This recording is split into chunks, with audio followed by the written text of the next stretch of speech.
From Malta to Manchester, you've got a bit of a selection dilemma. You've got your 5 Manchester City players back in contention. You've got Trent, man of the match, as a number 10. Eberici Eze, Callum Wilson and Mark Gay all playing well. What's the mindset in terms of your team selection ahead of this one? Well, you're right. It's always difficult picking a team because we've got some depth and players who have all trained well. So they're all presenting well. They're all available for the game. As always, we're looking at the opposition. We're looking at the best way to try and win the game, what attributes we need. So, not an easy decision, but we're very clear in our heads where we need to head. In terms of North Macedonia, England have never beaten them at home. I know there's not been a lot of games. What's your analysis shown about the way that they play and how difficult the match will be? Yeah, well, they should have won the other night against Ukraine, really. So we know the quality of some of the individual players. They've got some players playing at big European clubs. As a team, they function well. They obviously knocked Italy out of the last World Cup, and they pushed Portugal close as well in those knockout games. So they have got pedigree. They bring the game to you a bit more than perhaps we had the other night as well. So it isn't just a case of rolling on from Friday. It's a step up. It's a step up in intensity and quality. And we've got to be right in our game to be able to win the match. There's been so much speculation in the build-up to this camp about a number of England players and moving around to different clubs, but it seems to have stopped over the last 2 or 3 days. Did you speak to players and say, look, you don't want their club futures spoken about whilst they're on international duty? And would your message be after the game on Monday that those players that haven't played a lot over the course of this season, that they need to find minutes ahead of next summer, should they be involved with the squad? Yeah, I haven't felt the need to say anything. The players are tapping each other up anyway on the quiet, so that's I can't do anything about that. But these things. What I have said is that these things run their course. They happen in their own time. You can't force it as a player. You've got to accept that. Don't get frustrated. Don't be asking all summer. You don't need to be updated on every call that happens. There's a lot of negotiation goes on, and I remember as a player getting too wrapped up in every detail of that. And in the end, there's only a small amount that you can actually control. So I think all of those things will happen later on in the summer, and the players. I think the players understand that really, and they know that the focus for the next 36 hours is this game, finishing the season well, making sure that we're sat on 12 points, and we'll be in a very healthy position if we do that. Luke, who have you been tapping up then? There's a few. Mason Mount?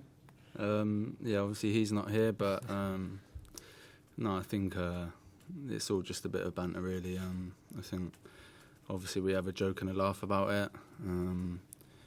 Not too sure what goes on obviously behind the scenes. It's to do with the club really, but of course when we're here and we're always together, we have a joke about it, but like I said, I don't really know too much what's going on, so that's just it really. In terms of you personally, you signed a 4-year contract in April, so you're very settled. Has that enabled you to play your best football over the course of the back end of the season and this summer?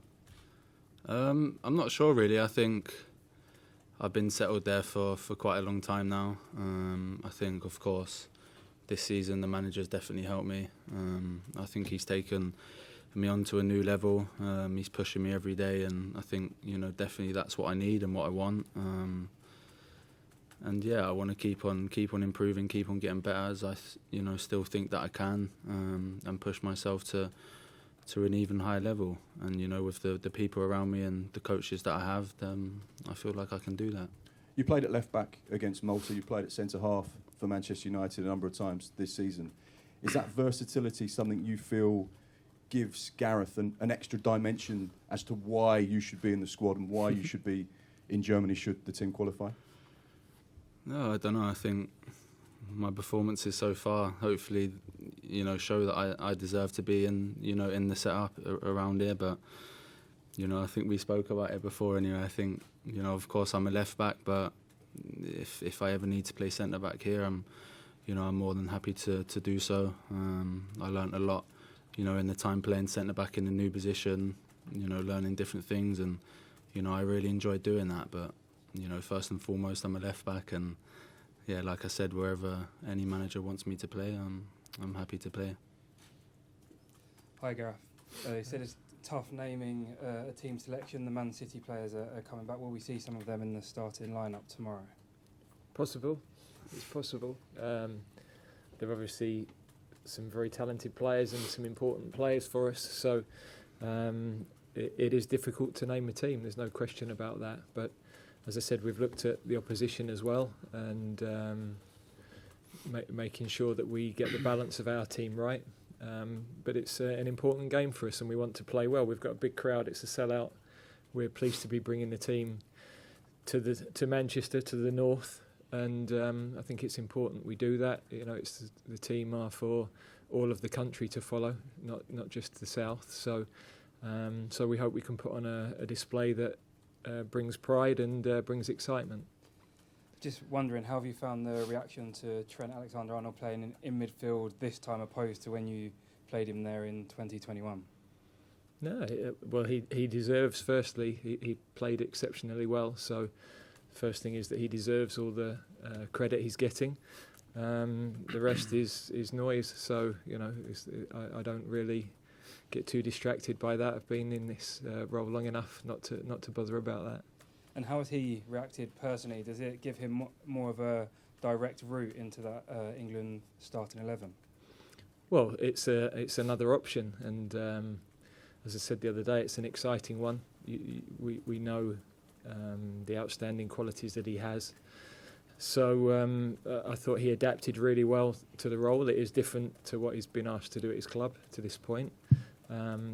But as I said after the game, he was excited by that anyway when we talked about it, and he delivered. So great credit to him.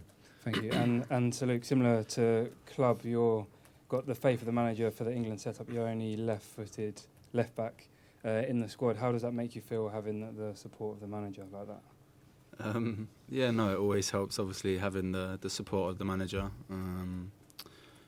But I think, there's obviously a couple injuries out there, especially Chile. I think obviously he's been injured over the, last sort of end of the season, so obviously wasn't available. But, I feel like, it obviously helps a lot knowing that I've got the faith of the manager.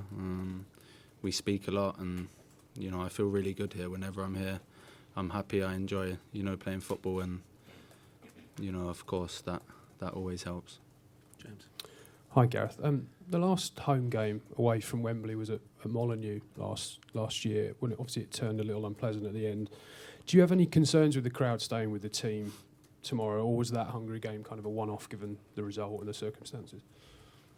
Yeah, it's for us always to bring the crowd with us. So it's the onus is on us to give the crowd something to be excited about and to play well. And I'm sure it's a great crowd up here anyway. When we went to Leeds a few years ago, that was an exceptional atmosphere, and I'm sure Manchester will be the same. And the fact that it's a sellout is exciting for us. It's exciting for the players. It adds an edge to the game. So, but of course, also our opponent will be lifted by that. They'll want to put on a good display. So we've got to be ready for them. But as I said, we want to play well. We want to entertain our supporters, and of course, we need to win the game. I remember at the time you talked about the difficulty of managing player loads at the end of that season. I just wondered if you'd taken anything from that and doing anything differently this time, a year on. Well, slightly different scenario. We had 4 games, and the players this time that weren't involved in the cup finals managed a 2-week break, and actually I think psychologically that's been really helpful. The risk was physically, could we get them back to the right level, and I think we've managed that ahead of the first game. So I think they've actually enjoyed a short interlude in the break. They now get another 2-3 weeks off and then back into pre-season, and talking to them, they love coming back together anyway. So in many respects, the off the field is socially really good, and I think they enjoy that. they've got the chance now to get back to their families, but they're ready. They want to get this last game right, and they want to finish what's been a long season on a real high. Thank you. And just one to Luke, if I can. Marcus Rashford spoke to us a few days ago just about the issue of player welfare and the lack of recovery time between matches. You've obviously played with him at United, had a very long season. I just wondered what your view on that was, about the amount of rest you've had during the season and the sort of physical toll on the players. Yeah, of course, it's very tough. But I think for me, at the end of the day, it's our job. And being here, of course, coming to England, we're extremely grateful to be picked. And for us, like I said, it's our job. I think, I'd much rather have, a shorter summer this one and be in the Euros next summer. So for me, I have no problem with, the games. Of course, it's tough, but, we're all very fit, individuals, teams. So, we push ourselves to the max. But like I said, for me, these games, are very important. So we know that we want to be in the Euros competition next summer, and these games mean a lot, and we need to be fit and ready to go. And especially tomorrow, it's a very tough game. It's of course the last game of our season, so we have to get everything to get the 3 points.